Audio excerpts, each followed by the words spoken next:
So, I don't know buko salad at fruit salad kasi meron akong ilalagay na yung coconut syrup. Shredded na yan. Tapos condensed cheese. Dalawang klaseng kaong or kaong. Sugar palm fruit sa English. So, isang red, isang blue. Ay, green.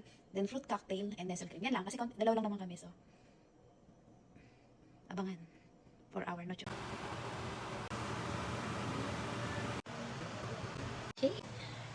Lahat yan, may mga heavy syrup pero hinugasan ko sa Rain kasi hindi ko naman kailangan yung heavy syrup, no? Preservative. So ito, kaong na red, kaong na green. Ano to? Mario Fiesta yung brand niya. Tapos Eden cheese. Ayan, ito yung shredded na buko. Nabili lahat ko to sa OMG, yung Asian store. Tapos ito yung fruit cocktail, dalawang condensed lang sa isang nestle cream. So, okay.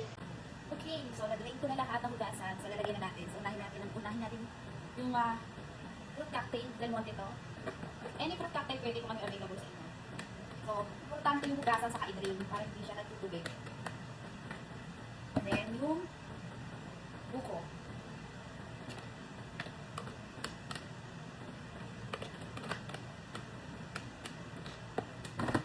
Sayang, simple.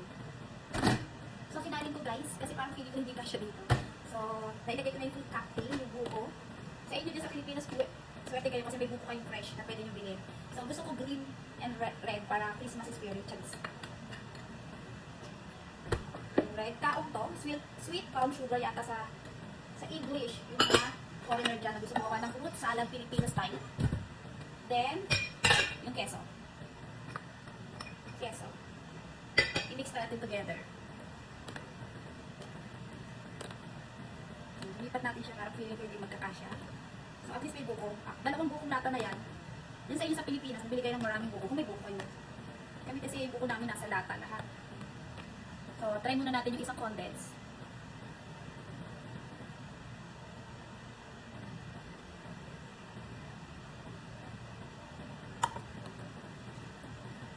Yan. Bili natin yung pangalawang condense. Then, nestle cream. Ito lang kasi mga available ko na pwedeng i-fruit salad. Pero actually, maraming pwedeng ilagay. Depende sa inyo. Ako naman sa Pilipinas, ako bumibili ako ng ubas talaga. Yung buo, yung seedless. Tapos yun ang nilalagay ko. At least fresh pa nila. So, ayan. Yung nestle cream, maliit lang. Para hindi masyadong malaki. So, ayan. Diba pasko na siya? May red, may green, yellow. Alam ko mamimiss ng mga anak ko yung ginagawa ko sa kanila nung nasa Philippines ako. Yung pala nilagyan ko rin pala ito ng mango ay yung nasa lata. Mango dice. Then Monte rin yung dice. Tapos yung kaong po is ano to, Mario Fiesta. Yun lang kasi available na meron kami. Ngayon kung meron kayo dyan ng mas better, hindi mas good. So, eto na guys. Yung keso kasi kaya ko siya nilalagyan ng keso para mabalanse yung lasa. So, tikman natin. Hindi pa siya malamig pero titikman ko na. Sarap.